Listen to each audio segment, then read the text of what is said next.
Looking back on all the chances that I missed, some I held, some slipped away. One street over where my memories exist, I wonder what would change, I really couldn't say. In this life there's nothing certain, except the curtain that rises to the stage. Silly games of second guessing, I just forget the lessons that I couldn't learn. Because one street over there's a life I could have known that would have kept me from the one I had today.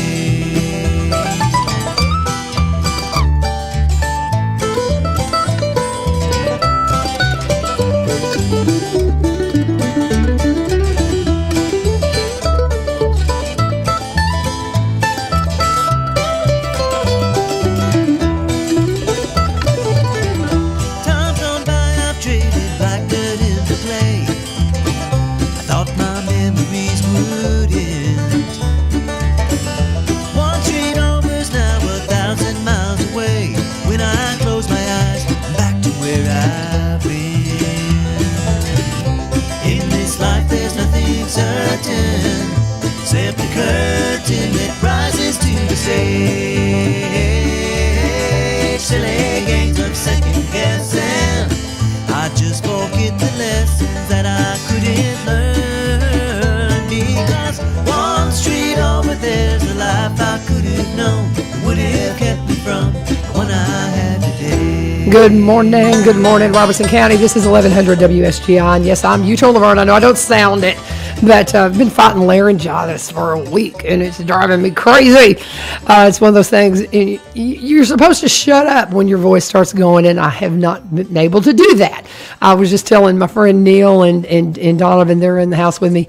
We'll say hi to them in just a second, but I had my friends from the Ukraine in last week, or over the weekend, and we are launching Celebrate Recovery at Madison tomorrow night, and so it's just been impossible for me to shut my mouth. I'm so sorry. But anyway, it will come back. It's coming back a little bit at a time. But the good thing is I've got all these great guests today, so I don't have to talk a lot. Neil tell me how to say your last name. Stauffer. Neil Stauffer is our guest, and he is here because he is running for the district attorney's seat. Yes, ma'am. And as a Republican. That's right. Praise God. And Danavyn Hylton. Hello. Is in the house. How are you doing, brother? Doing great. And so we had last week, we ended up having to cut into your time a little bit because we had this stuff going on with the Historical Society. Mm-hmm. So I said, okay, Danavyn, you had Robert in here last week. Let's bring Neil in this week because they're running for the same seat. And the thing is with broadcast media, guys, once you're in a campaign, if you have one candidate on, fairness. I mean, you've got to have equal time. And so you've got to offer the same to the other folks. Now, full disclosure, I've been knowing Neil for a while. I really am a fan, and he's a soldier. Tell him when you served.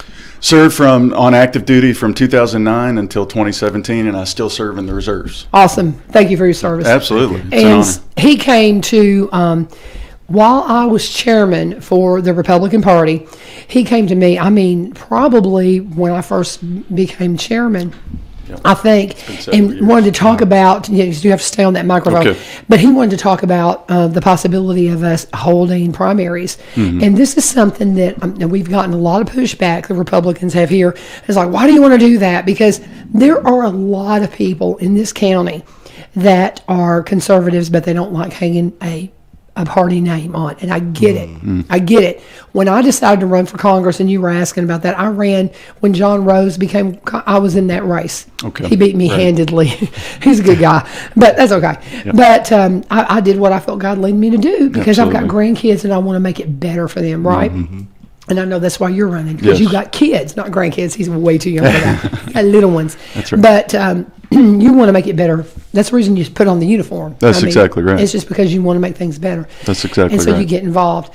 And so you came to me early on, and I was just kind of getting the whole thing going. But when I ran for Congress, I was more of an independent. Now, I've always voted Republican because nobody else gets even close to my values, but the Republicans don't do it either. I've said many times, Mitch McConnell, I can't stand him. I'm from Kentucky. I'm sorry. I mean, he's a disaster. And there's so much corruption, and I'm going to get in trouble for that. The views and opinions are my own and don't necessarily express the views and ownership of this radio station. But what I'm saying is I'm tired of us just doing, well, it's your turn. You go ahead and you do this and you do that. And we get caught in this muck of, well, that's the person who's supposed to serve. Man, I could go down a rabbit hole right now, and it's spiritual stuff, so I'm going to shut up because I need to hush. And this is your time, Neil. Yeah. And Danavyn has brought you here. Why did you want to do this? Why did you want to bring these candidates out so quickly? Because, I mean, the election is not until May. Mm-hmm. The primary, yeah. Great question you turn. Because we want to make sure that we're reaching the community residents at the grassroots level, during the time that we're on, we want to make sure that we're highlighting those opportunities. And the candidate race going on right now, even though it's ways out, it's very important for people to get involved, to become aware. So thank you so much for allowing these candidates to jump on the show, especially during campaign seasons. I know it gets tricky, but more importantly, we have to know who our district attorney is, who they will be, and make sure that they're accessible. Mm-hmm. Absolutely. And it's a little more significant too because has the governor appointed the interim person yet? No, we're still waiting. So kind of unpack the situation for us, if you would, for everybody. Yeah. So a few weeks ago, Mr. John Carney announced that he was going to retire effective August 31st. And so what that does is leave it open for the governor to make an appointment to fill that position until the next election. So what happened was the governor opened up the vacancy, opened up the application process, and my understanding is there are 6 candidates, including myself, who have applied, and we're waiting right now on the governor's decision on that. Awesome. So, well, when do you think that'll come down? Because I've been kind of watching I've really checked out of politics, guys. I'm telling you, it's not my job right now, and God says so. I'm just saying. And when He calls me back, I'll go there. But I have been watching this, and I didn't think I'd seen where that had come down. So, do they give you a projected date as when they expect that'll happen? There's not really so far, and that kind of surprised me that there's not a date put out there, but the governor did just make the 2 judicial vacancies. Yeah, I saw that. So those have been taken care of. So I assume that the next thing on the list for our district, the 19th Judicial District, will be that appointment for the DA. So. And that's the thing that puts whoever gets that appointment at an advantage, and I don't like that. I wish the dude had stayed in office. You're going to retire. Wait it out until the election. I mean, unless there's some ridiculous reason for it, because that seems so political to me. Now, if there's a health reason, if there's a real crisis, and you just had to do that, God bless you. I understand. But if you're doing it for political reasons, shame on you, man. I'm sorry. Yeah, I'm sick of it. I'm sick of politics, man. I really am sick of it.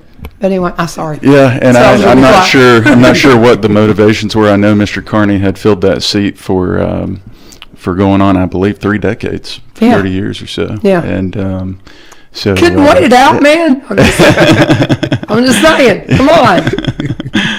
I'm sorry. I'm just sorry. That just is ridiculous. I don't know the whole story because I'm not paying attention. Yeah, but that seems political. Yeah. That seems just a little political.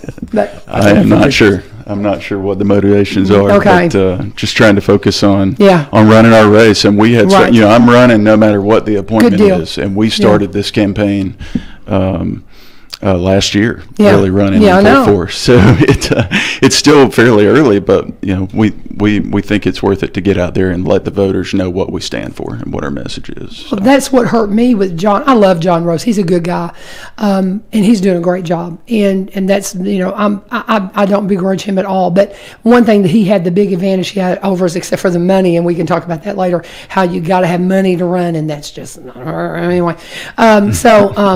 The big advantage he had is he started early. He started, almost a year before the rest of the candidates did. And so he was out there and had gotten established as a candidate and had gotten people's interest and seen that's something you've done. I've gotten to know you and, and really liked you. It's like when he came up and started talking about all this primary stuff, I knew it was an issue because we've had it raised local before, but again, I'm not very political, so you got to kind of help me out here. And talking to some of the folks that are deep in the party, we need to have a primary, and I understand why. And so, and you were interested in us having a primary too, because we end up not really getting to say. Because it's all out of the Clarksville area. And so to bring it back and bring it in and have more local influence on it, we needed a primary, right?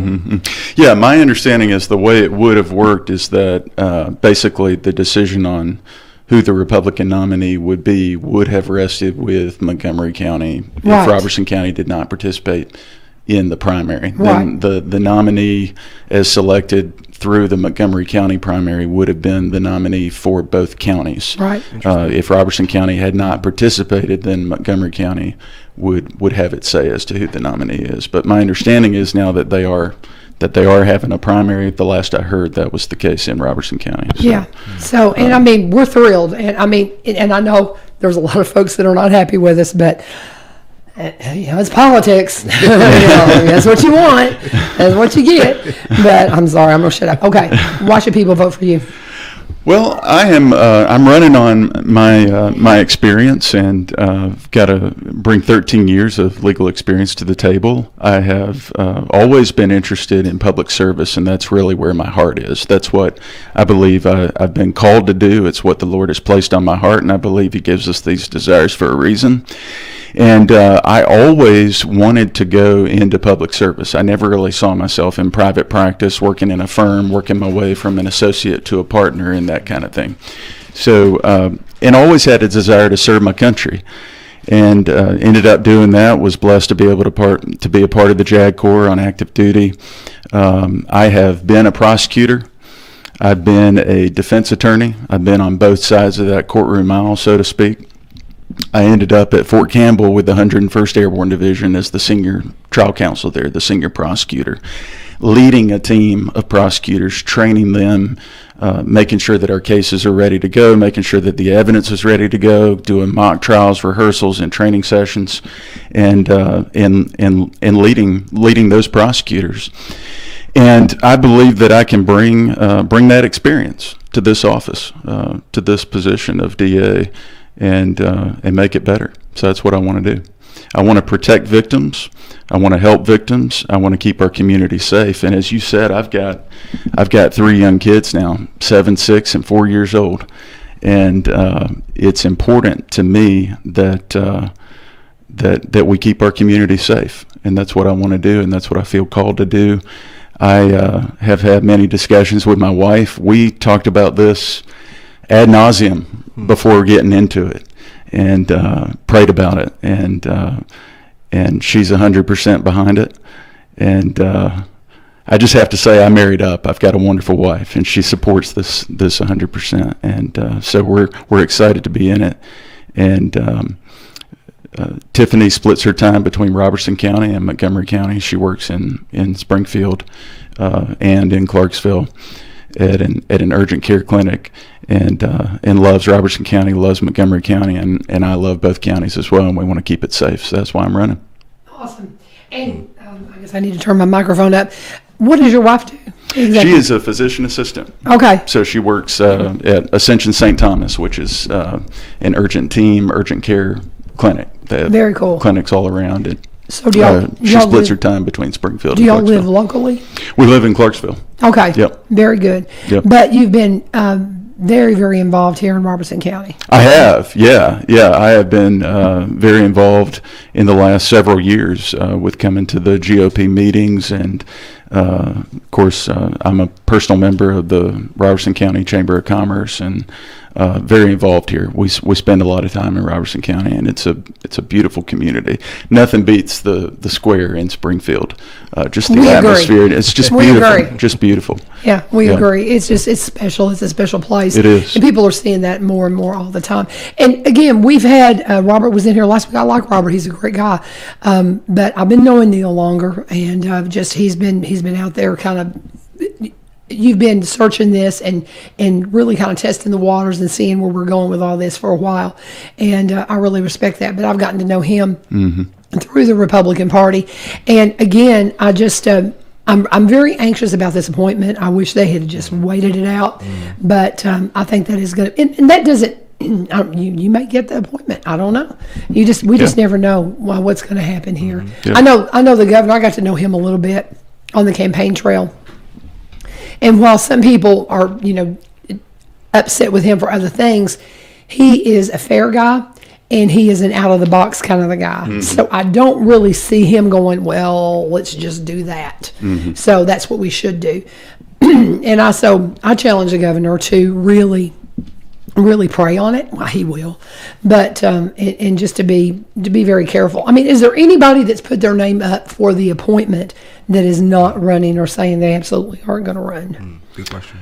I believe that there are only 3 who have announced so far. Myself, Robert, and a guy named I believe it's Steve Powers. Okay. And I think he's currently an assistant DA in a different district, but I believe he lives in Montgomery County. Gotcha. So it's the 3 of us who are in the running, but I know that.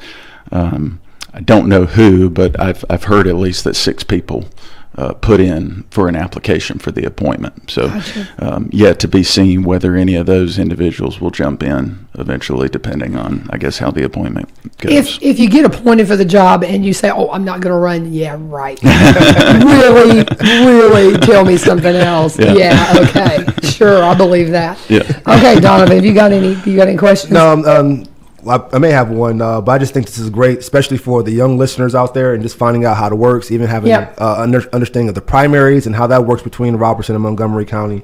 Thank you for your service again. Thank you. I do have a question in regards to the city of Clarksville assistant attorney. Mm-hmm. How is that experience? What are some of the challenges that you go through? Mm-hmm. And how do you fight through those challenges, if you don't mind me asking? Sure. Broad question. Yeah, so I after transitioning from active duty, I served with the Tennessee Department of Health, working drug cases and dealing with medical professionals who divert drugs, and sometimes that happens, regrettably, that there's drug diversion and drug use on the job. So did that, and was keeping an eye open for a position in Clarksville. And it came available, and I had it recommended by several folks that it would be a good opportunity. And it has been. It's been great. It's given me the opportunity to be exposed to a variety of different areas of the law. We deal with just about every area of the law that you can think of. It truly is drinking through a fire hose legally. So I have the opportunity to provide legal advice to a variety of stakeholders in city government, interact quite a bit with the mayor, with the city council members, with department heads, and with law enforcement, providing them legal advice on a variety of different issues. So it's been a great experience, and I've enjoyed it. Yeah. So that's awesome. And speaking of drug use, so on your end, currently, I know you're dealing with civil litigation, but I know like soft drugs, things like that, do present themselves. How do you, if you don't mind me asking, because I know a lot of the folks that I talk with, and especially watching the last interview, how do you plan on balancing, if you can at all, the lower level soft drugs, and because people are asking me, well, Donald, ask them that question. So if you don't mind me asking, what's your thoughts? I have to ask because if not, I'm not doing justice. Thoughts on the soft drug and balancing that and making sure, obviously, that we're respecting the law. But is there any leeway? It's a very broad statement. Obviously, you respect what's the law. But what's your thoughts on the soft drugs? I want to be able to talk on that for a little bit, if you don't mind. Yeah, I think as the elected DA, you're the chief law enforcement officer of the land. So you have to enforce the law, and you have to do so fairly, and you have to do so equally and consistently across the board. It's important, I think, to judge each case on its own individual merits and the specific facts and circumstances of each case. And it's important to distinguish, I think, between violent crime and nonviolent offenses. We have to enforce the law, and we have to do so in a fair way. But is there a place for restorative justice? Is there a place for treatment and rehabilitation? Is there a place for substance treatment and addiction treatment? Yes, absolutely. We have to be open to that as a possibility in some of these nonviolent offenses. And so many times, treatment is the answer. There's a big difference between somebody who is out there perpetrating in terms of distribution, manufacture, selling drugs. I follow you. There's a big difference many times in that versus the end user who is being victimized by the drug. We have to enforce the law, but we also have to exercise compassion. So I do believe there's a place for that. Compassionate justice. Yes. Yeah, and Absolutely. we talked a little bit about that with Robert last week, but we are talking with Neil Stauffer. Stauffer. I'm so sorry. For some reason, I want to put an R in there. Neil Stauffer, and I've been knowing him for a while, but it's just Neil. But anyway, he is the assistant. He is the assistant city attorney, right? For the city in of Clarksville. Yes, in ma'am. Clarksville. And so he had approached us as a Republican Party a couple of years ago, and we were talking about the possibility of us having a primary, and that has happened now. We are having a primary, much to the chagrin of some of the locals here. It's what we needed to do, y'all, but anyway, we can argue about that later. We are going to pause just a minute, and I'm going to talk about my friends, Rysselman Buick GMC. I'm reading stories all the time. We talk a lot about how some things are not being made because of the lack of some of the chips that are out there, these microchips. And it's just a reminder that we need to bring things back home. We need to do stuff here in America. But what they're doing is, as a result of these chips being on a shortage, the things that are getting produced are the things that are selling more at a higher rate. And that means trucks, SUVs, and sports utilities. Those are the things that people still want and that they're trying to get a hold of. And so that means they're being made at a higher rate. Well, that just happens to be what GMC and Buick make. So if you're wanting to get a new vehicle, you just have to do it a little different now. What Todd Rysselman says, is if you're somebody that likes to trade, every year, every couple of years, he said, just anticipate wanting to trade and come in and order your vehicle. So when it gets here, it is yours. That is the way people are buying these days. And he goes, it's a trend that's really changed the auto industry. And even once they get everything, even get the production caught back up, he says, I'm not sure it's going to change back. It's letting dealers see that they don't have to carry millions of dollars worth of inventory. It's letting people see, hey, I can order exactly what I want and don't have to go searching for it. And so it's just really kind of changed the way they do business, and that's not necessarily a bad thing. They're selling a lot of vehicles. They're selling a lot of pre-owned vehicles, and he's interested in your pre-owned vehicle. Todd said, if you've got an extra vehicle in your driveway and you're thinking, oh, I'm going to put that up on Marketplace, he says, talk to me. I may need it, because he's always looking for ones that have low miles, that he can still, include a factory warranty on, ones that they can certify pre-owned, and they can put them through those multi-point inspections. And they've got the service department to back up all that warranty work that is open every single day that the dealership is open. The hours vary, but they will have service hours every single day. The dealership hours are Monday through Friday, 8 a.m. until 7:30 p.m., Saturday from 8 a.m. until 6 p.m., and they are located at 2516 Memorial Boulevard. You know them well. It is Rysselman Buick GMC. Friends of this program, when you get by there, tell them U-Turn sent you, and thank you for sponsoring our little thing one street over. I'm getting choked up. Choked on my Hall's cough drop. That's a broadcast secret. I don't know. I've been using those stupid things ever since I started in broadcasting a long time ago. But whenever you get a little froggy, they just make a difference. Okay. Danavyn Hylton is in the house. We cut his time short last week, and he had brought in our first candidate for the district attorney here in Robertson and Montgomery County. He was in with Robert last week, and so we got to give equal time to Neil. And he is here. Neil Stauffer is here, and he is also running for this seat. And I've known about him for a long time, and he's been out there for a while. And he's a friend of this program, So just full disclosure there.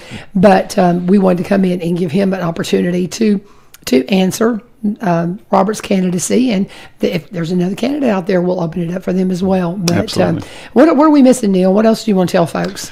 Well, in our time remaining. I'd just like to tell folks to go to our website to check out our platform. Go to neilstauffer.com. It's NeilStauffer.com. And there is a form there that you can fill out if you'd like to submit that and volunteer on the campaign, or if we can answer any questions whatsoever, please reach out to us. Our phone number's on there, our email address is on there. There is also a donate button on there if you would be so willing to contribute to the campaign, and we certainly would appreciate it. But go check out our platform.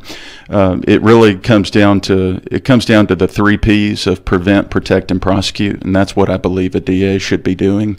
We got to prevent crime to the extent we're able. We got to protect victims and support their interests, and of course we got to prosecute criminal cases, and we got to do so in a way that's both just and fair and consistent across the board. So have you got a T-shirt with that 3 P's on it? Not yet, but that may be coming. You need a T-shirt. Okay. And so tell me what those are again. So prevent, protect, and prosecute. That's Okay. really the job of a prosecutor. I is- like it. yeah. Who came up with that? That is I heard that somewhere. I'm not Okay. really sure. I figured but- your wife came up with no, it. No, I've heard that somewhere Yeah. before, but I mean, wives are very helpful with that kind of stuff, Yeah. But so prevent, protect, and prosecute. that's right. I like That's it. Right. That's I like the job of a prosecutor. I love it. Yep. Very good. Absolutely. What about you, Donovan? You got any other questions you want to add to the mix here? Not necessarily any questions. Just thank you, Neil. Just give a Thank little you. insight as far as Neil being patient with this process, and he and I communicating, and just how you've conducted yourself. Campaigns can be very tricky, and it's very early, but at the same time it gets dirty. And I just want to thank U-Turn for just opening that platform. And Neil, you've just been awesome.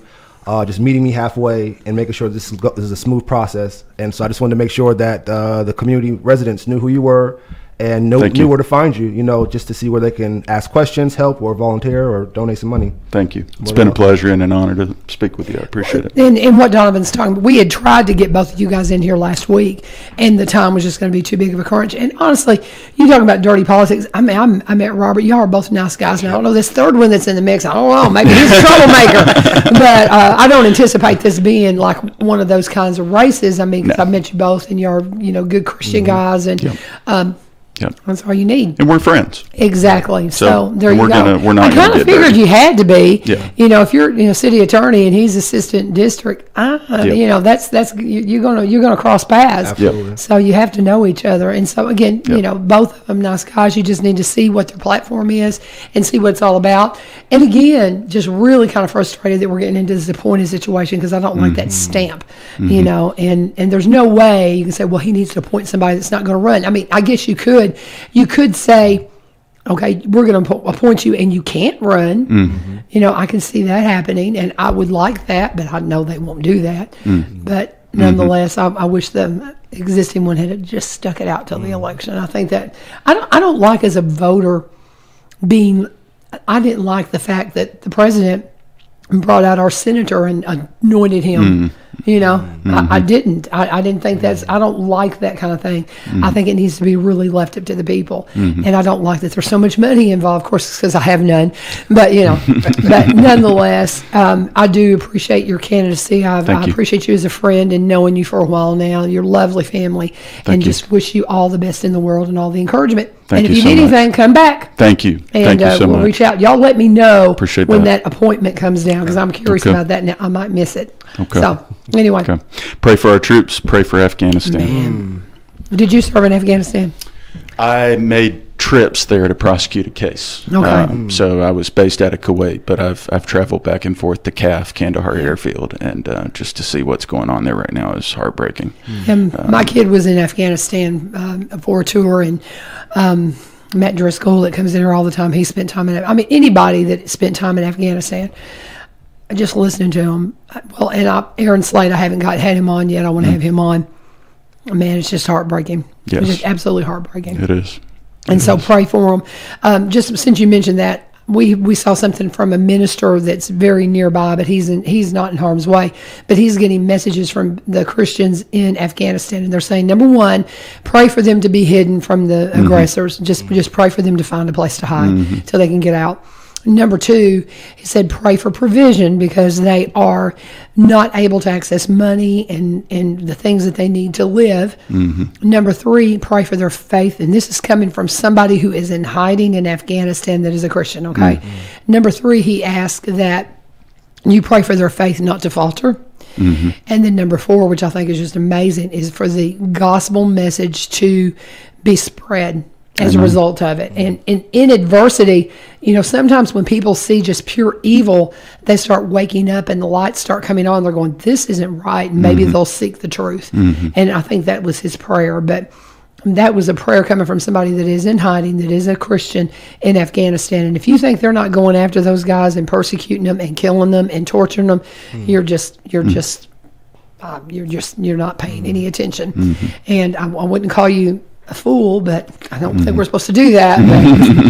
But that comes to mind. But anyway, thank you for mentioning Afghanistan. Pray for them, guys. Yes. And thank you, Neil, for coming in. Thank you, Laverne. Thank you, Doc. Pay attention to what's Appreciate it. going on in the political process, you guys. We've got to stay involved, even though I'm trying to check out kind of politically. When it's our responsibility, you got to be responsible, and you got to vote, and you got to pay attention, and you got to know what you're doing, and you got to learn about the candidates so you can make an informed decision when you go to the polls. Absolutely. Neil Stauffer. I said it right. That's didn't right. I? You got it. So anyway, thank you, sir. Thank you, Laverne. God bless you. Good to see you, Thank as you, always. Donovan. I'm going to let y'all tag out. Any parting words, Donovan? Donovan, anything that you want to add before we part? Because I got Ryan hanging out in the hall there. I do. Ryan's a good friend of mine. Good morning, Ryan. I do want to say tomorrow from 2 to 3 in the Springfield Town Square on 6th and Main, there's going to be a reception for the newly appointed judges, Rob Bateman and Judge Adrian Fry. And I'll put that information in the comments. Right. But I just got that notification. I'm glad this I got morning. that from Rick Williams, so you're right. I'm glad you mentioned that. I was going to ask if it was okay for me to do so. Absolutely. No, it's fine. It's fine. My job's good. He Everybody sent was it. good. He sent it to me like in all caps last night, and I was like half asleep. I'm like, it's late, Rick. Okay, leave me alone. But anyway, yes, there you go, Rick. There you go. He did it. So anyway, thank you, Donovan. More than welcome. Thank you, Neil, and Laverne, God bless thank you. you guys. Thank Come you. back anytime. All right. Awesome. Will do. And we're going to let them tag out, and we're going to bring Ryan Martin in here. They had the mayor and alderman meeting last night, and so we're going to get an update on everything going on in the city. And while they're making that switch, I'm going to go ahead and talk about Corbin Creek Greenhouse, Gifts Nursery, and Gardening Center. I wish the CBD oil would take care of laryngitis, but so far it hasn't, because I've been taking my CBD, which is wonderful when it comes to anything to do with arthritis. It has helped me so much, but not so much for the laryngitis. That's just, I've got to shut up and quit talking, and hopefully it'll get better and better. But anyway, Corbin Creek, I'm just so focused right now on the things that Amy puts up. She'll put up these posts in the middle of the day talking about how that, hey, you having a rough day, why don't you just come walk to the greenhouse, and inviting you to do that. And I just love that she does that. She don't care if you even talk to her. You can come by and just say, hey, I'm just going to go and have my lunch in the greenhouse and walk around and just breathe in some life. And she's completely okay with that. It is a beautiful place. It is a place that brings back childhood memories for me, because I used to go to the greenhouses with my mom. And it's that unique smell when you walk in one of those houses. It's different. And you'll never forget it if you start going and hanging out there, guys. It's pretty awesome. Now, also, too, you're going to see that they got their mums going. They are ready to get the mums in your hands so you can have those ready for fall, because it's going to, before we know it, I'm ready for it. It's going to be time for it's going to be time for that fall color for your porch, for your yard, whatever you need. And they are going to be ready for you. So go out and check out and see everything that they have. And you can check them out 2 more weeks at the farmer's market. They're part of the farmer's market. They're there on Saturday, so go by and see them. They still have some farm produce that they're picking out of the garden. All kinds of fun stuff happening at Corbin Creek Greenhouse, Gifts Nursery, and Gardening Center, and your source for Robertson County CBD. Bill grows those plants, and that's what's processed into the oil that you get, so you can get Robertson County CBD. It may be a game changer for you. It has been for me. Check it out. They're open Monday through Saturday, 9 to 5, Sunday from 1 to 5. Call them at 615-384-3185, 615-384-3185. They're at 4920 Highway 161. And when you get by there, be sure and tell them U-Turn sent ya. All right, it's your turn, Ryan. What is going on? Good morning. How are you doing this morning? I'm fine. I sound like a frog, but I'm fine. I'm good. I'm going to get you to slide just a little bit more this way. But you had a anyway, couple of people in here this morning. Oh yeah. We had Donovan. We're going to be electing a new district attorney. That's right. And about this time next year. But we're having a primary now, and the primary happens in May. And more important than that is there's going to be a governor appointment, because the existing district attorney is retiring John at the end of this Carney's month. retiring. Mm-hmm. Yeah, and so with that said, it makes it a little more prudent that we start seeing who's up for the job. So, I understand. Well, good. Yeah. That's what we're doing. I was able to hear a little bit on the way here, but anyway, hope you're doing okay. Yeah. I'm fine. It's just laryngitis. And here's the thing: I've had this 3 times in the middle of COVID, and during this time, everybody's like, "Oh," and I'm like, "It's allergies."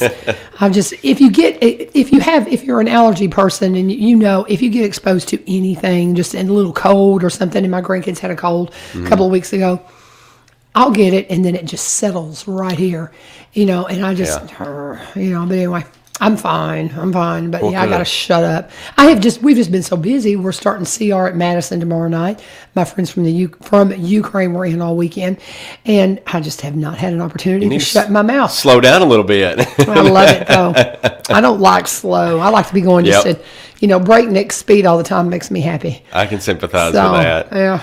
Well, we had an exciting night last night. One of the coolest things that we don't get to do, I guess, cool stuff very often, and we have a Miss Tennessee from Robertson County. I know she's so pretty. So Tally She's Bevis beautiful. is from Robertson County, born and raised in Springfield. So we honored her with a resolution last night. So forever and ever, that'll be recorded in the minutes as a resolution recognizing and honoring Tally Bevis. So she was there last night.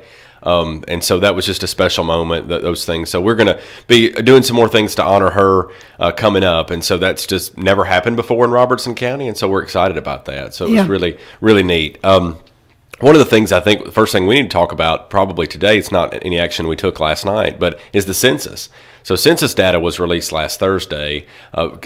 County and city level data, not the census block data or the neighborhood data that you use for redistricting. That should be coming in September. But census data was last Thursday, and Springfield showed a 14.26% growth rate in that 10 years. Double-digit percentage growth, which a lot of cities, very few cities in Tennessee showed double-digit growth, as much as Tennessee's grown. So that's an indicator of how much Springfield has grown. I think Robertson County had grown at about 9.8%. We expect that same amount of growth. We're forecasting that same amount of growth that we've seen over the last 10 years to happen again in the next 3 to 5. Wow. Because of all the new residential development. So obviously that puts a strain on our infrastructure, and we're having to do a lot of planning and evaluating for how to accommodate that growth, because there's a lot of interest in building in Springfield, and there's a lot of interest in people coming. We talk to people all the time from other states, especially California. There still seems to be the great exodus from California, and a lot of them are landing in Tennessee, and a lot of them are landing in Springfield. And so what we've also attracted is some people from south of Springfield that are moving out of Nashville, that are moving out of some of the more crowded areas and coming up here for a little bit more space, a little bit more low key, and they like the way Springfield's structured. They like the historic downtown feel, but also we have the big box commercial corridor as well. So they get a little taste of both, and they're not too far from Nashville. Speaking of being too far from Nashville, we actually met, Mayor Schneider and I and some other local officials met with Dr. Kumar and TDOT officials last week about finishing out the extension project of Highway 431 South, which they call State Route 11 or State Route 65. I think it's State Route 65. Yeah, they call it State Route 65. State Route 11 is 41 South, and that's a project that needs to be done. It's not on Davidson County's radar, so we met with some of the higher-ups at TDOT to talk about how do we get that done? How do we get that funding appropriated? How do we get it on a project list? It's on the Regional Transportation Plan. It's on the RTP, which is good. That's where projects need to be. But that's going to be a big benefit to our community for a number of reasons. Number one, Electrolux, with the new investment that they've made and all of that truck traffic, now that they're a regional distribution center there for more than just their products that they make here, that's a lot of truck traffic that needs access to that. Obviously, our commuters. I think you're one of those commuters. Yes, I am. And so our commuters need that. One of the things that a lot of people don't realize is Robertson County is, I think, around the fifth wealthiest county in Tennessee. On household per capita income. And so what that equates to is we have a lot of commuters that are commuting out for those white-collar jobs, and it could negatively impact us economically if those people either moved because the commute got too long, or they quit those jobs and took lower-paying jobs closer to home. That could have a negative economic impact on our community. So that finishing out that widening, we passed a resolution, the Board of Mayor and Aldermen did last month in support of that in preparation for Dr. Kumar getting these meetings going. So I give him a lot of credit and appreciate his diligence and time in understanding the priority there and working on that for us. Well, and that's one of the things. I mean, everybody that that lives in this area understands the need for that to be widened. Yes. Now, I travel Dickerson Road, Highway 41. That's Okay. I work in the Madison community. And so I have an easy commute, really. To be a commuter to Nashville, I have a very easy one. I'm very blessed. You just have to watch your speed or Yeah. you'll get a ticket. But 41 works really good for me. But if I had to work, I have looked at other jobs and stuff. I love what I do in ministry, but I've looked at other things, and there's some jobs I've not even applied for because of the commute, because it's just not worth it. And it could be a chunk more money, but it would have me sitting on the road. Yeah, how much is that worth? Yeah, right? And it just isn't worth it. So the commute, man, you're absolutely right. It is crucial when it comes to looking at different jobs. It is, and we hear that from our citizens, and so we're that's who we serve, and so that's why we make the trek to Nashville and get in a room with TDOT folks and say, hey, we got to get this done, because it's beautiful and it's wonderful from Memorial Boulevard all the way to almost the county line. It's just about half mile short of the county line or so, but then it narrows down and you wind around all the way to the interstate in Jolton. And so with the growth that Jolton has seen with that, especially that subdivision right off the interstate there, it's needed. It's just not on Davidson County's radar, because with the growth that Davidson County's seen, there are other things that take priority. Yeah. And so they don't quite see it the same way as we do, and priorities are relative. And so we're just trying to make it known that it's a priority to us, and we're going to continue those efforts. We will continue those efforts. Obviously, I want to be realistic about expectations. TDOT officials, and we know this from just trying to build, we started trying to build the Batson Parkway extension 8 years ago. Started that process, and we haven't even gone to bid yet. We expect hopefully to go to bid this year unless some things change. But so realistically, even if that project was approved today, by the time you get funding and go through all the steps, it's 10 years away. I mean, from being a reality. So every day pushes that 10 years, farther out. So we're hopeful, we're optimistic, we're going to continue, and we're going to do that because that's something we hear often that needs to happen here. Yeah, and that's the thing. But you do need to stress, because people will hear this and they're like, oh, they're going to widen it, and they expect it to happen next year. And it's like, no. The wheels turn very, very slowly, especially with TDOT. I did traffic for 28 years. I know TDOT very well. And as I hear it and people start getting excited, I'm like, calm down. I think it'll eventually happen. But and the only way to get it on the radar is to get it on the radar. That's right. And just stay after it. Stay after it. And I do appreciate Doc Kumar for getting out there and putting it out there. Because you're not going to get it if you don't ask, y'all. That's right. You got to get it on their radar. And he's not afraid to ask, and we've asked him, and he's willing to, to go have those meetings with us and try to lobby on our behalf, if you will, with TDOT. And TDOT's good people. They get bashed a lot, especially around here. They're good people. Yes, obviously, there's a level of frustration sometimes, and one of the frustrations has been Memorial Boulevard. And a lot of people come to us about Memorial Boulevard, and we're like, hey, we can't touch. That's a state highway. We can't touch Memorial Boulevard. They just resurfaced, and that is a Band-Aid, and they acknowledge that that's a Band-Aid. What's going to happen is in the next 2 years, and this project has been funded. It's an emergency project because of the issues we've had on Memorial Boulevard, because it's something else we've been after them about. They're going to tear up Memorial Boulevard, and I can't remember exactly. I think it's I don't want to misquote the exact points, but it's going to be a pretty good section of Memorial Boulevard through Springfield, and tear it up and redo it, because obviously when they keep resurfacing, we end up with what I call the skateboard ramps. Oh yeah, it's awful. And a lot of that they attribute to the rock quarry trucks because of how heavy they are, and when you're trying to stop a truck that's that heavy on when it's hot day, hot asphalt, or when there's been a lot of moisture, then it pushes that asphalt up, and that's where you end up with the skateboard ramps. Obviously, the potholes that result from that and that continue to be in the same place. So we've been stressing that for a long time, and they've acknowledged that that's an issue, and they're going to do that. So we expect that project to happen within the next couple of years. So that'll hopefully provide some relief to our citizens as well. Very good. I love that. And the highways matter a lot to me because, like I said, I spent a lot of time with them there for many, many years. So what else did you guys cover? I'm sure that you had other things going on in the mayor and alderman meeting. We did. So last night, on second reading, we approved the premises identification ordinance. Again, we talked about last month the new post office requirement for cluster mailboxes. mailboxes. So everyone that's going to move into a new development,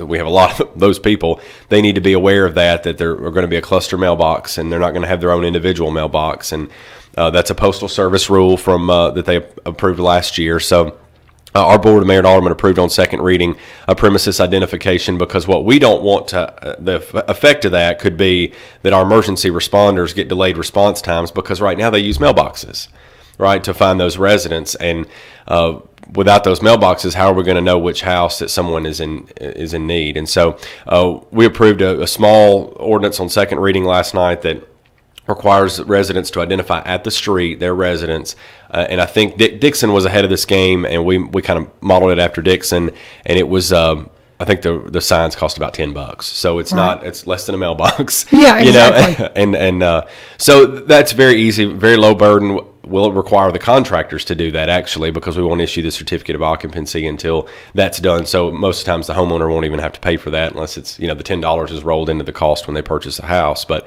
so that's a good step to reassure the public and our first responders too, because they were a little concerned. What are we going to do? And this could delay response times, and we still got to get to people in need. So we approved that on second reading last night.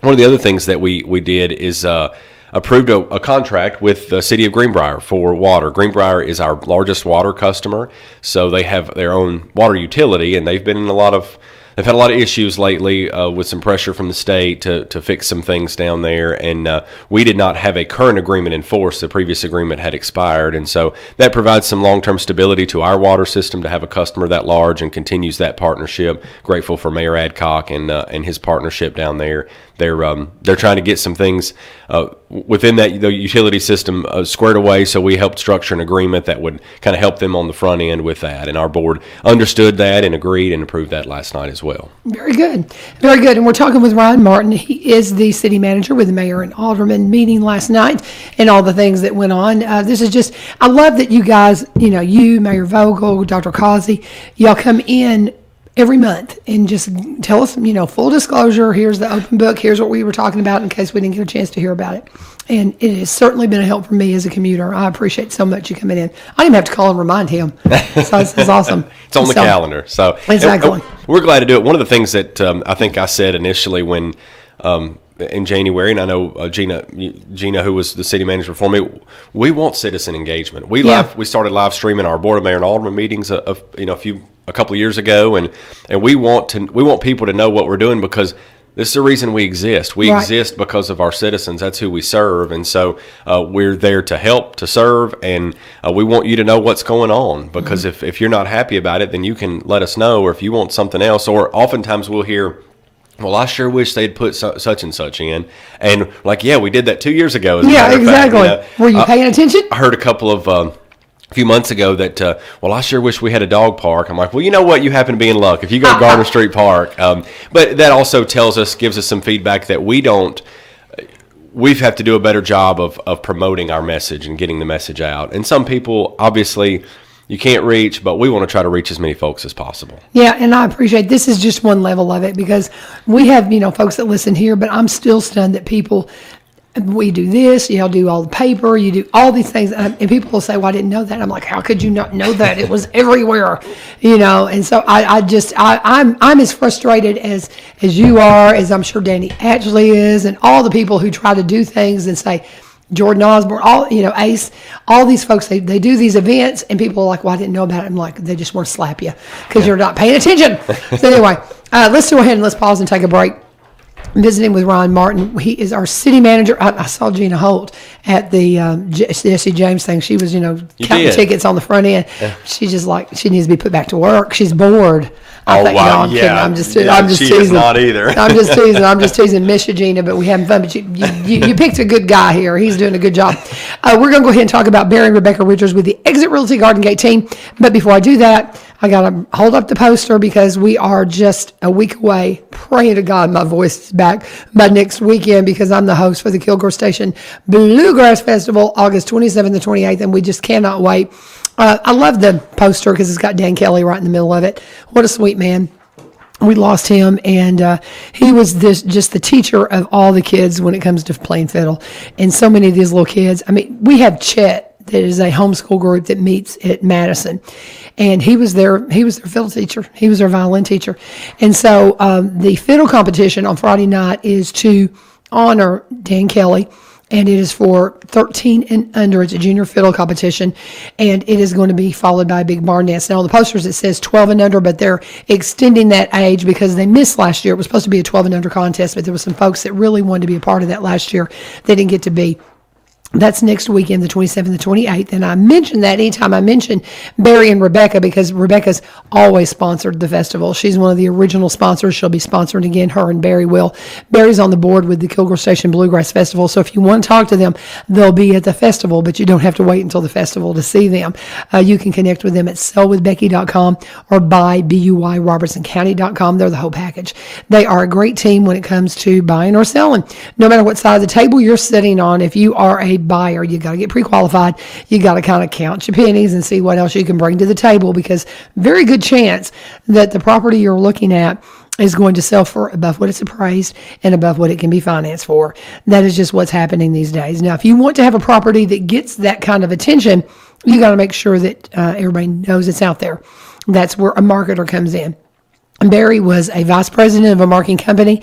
He went full-time with real estate a few years ago, and he can make sure people get eyes on your property. He'll do a 360-degree virtual reality home tour. He is a Zillow certified photographer that gets you up on Realtor.com. He does those drone. He's a licensed initial drone pilot. Does those wonderful drone footage views that you see, especially if you're selling acreage. They're the whole package. Connect with them at sellwithbecky.com or by BYRobertsonCounty.com, and don't let that little moniker fool you. They buy and sell in the surrounding counties across the state line up in Kentucky, but they do specialize in Robertson County. Go to BUYRobertsonCounty.com or sellwithbecky.com. Sellwithbecky.com for Barry and Rebecca Richards, Exit Realty Garden Gate team, and tell them you turned sent you. Okay, I need to shut up now, so talk to me, Ryan. Well, I'm never going to get this voice back, but I'm going to shut my mouth. Well, but what else did y'all have from the meeting last night? So last night we also, the board approved on second reading the enacting of a tax on the occupancy of hotel motel. We talked about that, and normally taxes aren't a good thing. And but in this situation, what we're able to do is, instead of us spending our citizens' taxpayer money to promote Springfield and bring people to Springfield for events and shopping and playing and all that, we can institute the hotel motel tax and let the people that are coming to Springfield pay for that, because then that, by state law, those funds are set aside for tourism and tourism development. Right. So we can take that burden off of our local taxpayers. So it's a win locally. So that was on second reading. So we'll start that. It's a 4% tax. Doesn't amount to much, but it'll help with some dollars to for a promotion to get people to Springfield and let people. We just talked about right before your break about getting our message out, and that'll help do that. And so we're grateful that the board is moving forward down that path. One of the things that kind of made a big splash over the last week or two is the Dan and Shay video.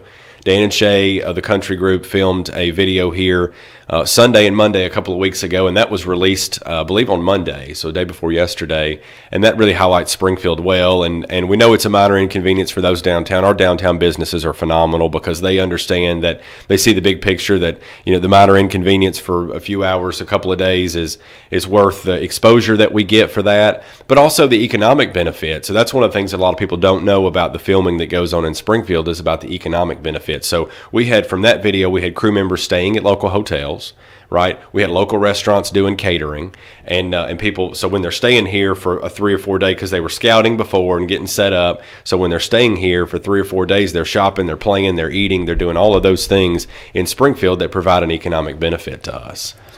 Yeah, and I mean, my family, we did, some work with Jillian Michaels back 10, 15 years. I don't know, it's been over 10 years. But that was the thing, because you figured the crew that came in, they were here for like 2 weeks. Yeah. And so the hotels, the restaurants, and just all of that. And it was very interesting to see how just that little thing impacted the community, and how I got to know, because I was, still working as a traffic reporter. And so I got to know people locally that I just wasn't exposed to, different restaurants and things that came in and catered meals. And it was just, because they use local folks. They do use and local it was folks. awesome. Mm-hmm. It was fun. But yeah, we're such a cool town. We've got just a picturesque, beautiful downtown square and all kinds of beautiful areas. I mean, we've got all kinds of venues and properties and things like that. And I see that happening more. I really do. I think it'll happen more. We're a filming hub. I mean, we have been for quite some time, Right. dating back to 36 years ago with the With 35 Jesse with the James. Jesse James. Yeah. So that goes those roots for Springfield. This is about in the last 3 years, I would say this is probably the 15th or 16th filming project that's taken place in Springfield. Some of them are more notable than others. We had a music video shoot a month and a half ago for a John Prine tribute video. Tim McGraw video was here a couple of years ago. Lady Antebellum video or Lady A, and so quite a few music projects and TV shows and things like that. A lot of commercials. Well, the movie. We forget about the movie, the Lifetime Christmas movie. movie. I bet they do a part 2. I bet they come back. Well, we would. I think a sequel isn't. I mean, I watched it and I thought, "Ooh, they could do a sequel." And so they need to follow up on that one. I really do. I mean, I could see them coming back and doing a sequel with that one. Yeah. And they need to do it here. That project was a huge economic boost to Springfield, and so it provides and a lot of exposure too. Yeah. And so those type of things we've had. The show Nashville had some episodes or partial episodes filmed here. The Tennessee Lottery commercial where they put snow all on the square last year before last, that was a great one. So there've been quite a few commercials and things filmed here. So we are a filming hub because when people come here. In fact, the way this Dan and Shay video wound up here is because the producer came up to scout for a commercial. And she was tasked with a commercial, and so she was looking, and they were getting ready to head to L.A. for that Dan and Shay video and film it on a backlot on a soundstage. Wow. And that in 2 weeks, they were getting ready, and so she called the director and said, we're not going to L.A., we're coming to Springfield. And they initiated those conversations with us, and we worked with them to set that up. So it was for a completely different project, and we wound up getting the music video. Isn't that cool? So it's amazing when people see Springfield, when they find Springfield, they love Springfield. And so we're very grateful for that. Also, this Friday is Free Movie Fridays. Trolls World Tour is the movie that's at the fairgrounds. Again, I say it every month, but we're really thankful for that partnership with Trent Cobb, Chad Gregory, the whole fair board, and how accommodating they've been. So that is this Friday. I think the movie festivities start a little before that, but the movie starts around 8. First Friday night markets are just booming, and it's a great crowd every month, great music, great vendors. They have tons of vendors. And this month will be the Jimmy Church Band, and that is on whatever the first Friday is in September. I think it's the 3rd or 4th, maybe. I can't remember. Yeah. Or the 1st. Is it? It's the Labor Day weekend. Because it is. It's Yeah, Labor Day it's weekend. Labor Day weekend. And so that weekend is First Friday Night Market. That'll be the last concert for the year. Okay. First Friday Night Market actually goes until October, and they have a DJ in October. So that's just been exciting. It's been for that to return. We had with COVID-19 having pretty much everything shut down last year. It's been nice to have that return. On that note, obviously COVID-19 has become a little bit more of a serious concern locally. Our officials at Northcrest and local health officials tell us that they're full, and that hospitals, of course, in Middle Tennessee, we've seen that in Middle Tennessee and in other states and areas are full. So we want to continue to keep our healthcare workers, in our prayers, because they're just They're tired. have to They're be tired. It's been this has been a long thing, and we thought in June we were out of it, and that we had, because we were, but we know the Delta variant has kind of snuck back up, and so we're evaluating those things. We take our advice from local health officials as far as what we do. I get asked all the time what we're going to do. We continue to clean city facilities so people can feel safe when they come in city facilities. We continue to do regular cleaning, just like we did during the height of the pandemic, which some would argue that we're higher than the height of the pandemic now. And so I want people to feel safe when they come in city facilities, and we continue to be engaged. The local task force is reinitiating this week, and so we'll be in contact regularly to determine if any precautions need to be taken here locally. We'll take their advice on that. To stay involved, we talked about, I know we're running short on time, but to stay involved and engaged, sign up for our newsletter. We have a great citizen newsletter that we put out with a lot of details about different things, different programs that people may be interested in or eligible for.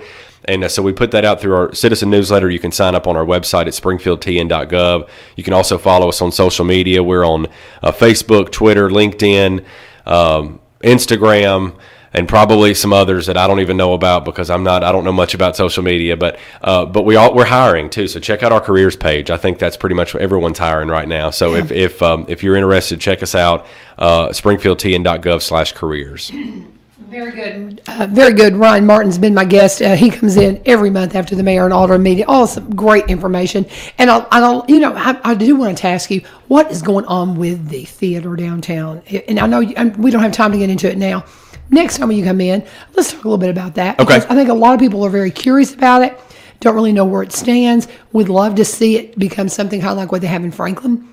They've got their own theater, and I would love to see it become something really cool, but just really don't know much about it. So that's a teaser. Okay. We've given him homework, and because I get asked all the time, and I really don't know who to talk to. Okay. So we'll look forward to hearing from Ryan and see what he can find out about the theater downtown. And thank you guys for joining us. This again has been One Street Over. We appreciate so much you being a part of the show, and I want you to be sure and join us tomorrow. We've got a business of the week coming in. It's a roofing contractor. I'm not sure who it is, but that's near and dear to my heart. Something my husband and I did for 20 years. And I've got Chris Hunt going to come in, and he's going to take over for Ace and Brian tomorrow. They're not going to be here with United Way because we are going to be talking about the benefit this weekend, Saturday night, that is going to benefit the Isaiah 117 house, which is an amazing project, and you're going to want to hear about that. But that's all happening tomorrow. I hope you'll be a part of what we have going on here at One Street Over, and stay tuned. Lee Marie is coming ahead with The Go Show, and she's got a house full with her as well. We'll be back right after this. God bless. This is 1100 WSGI.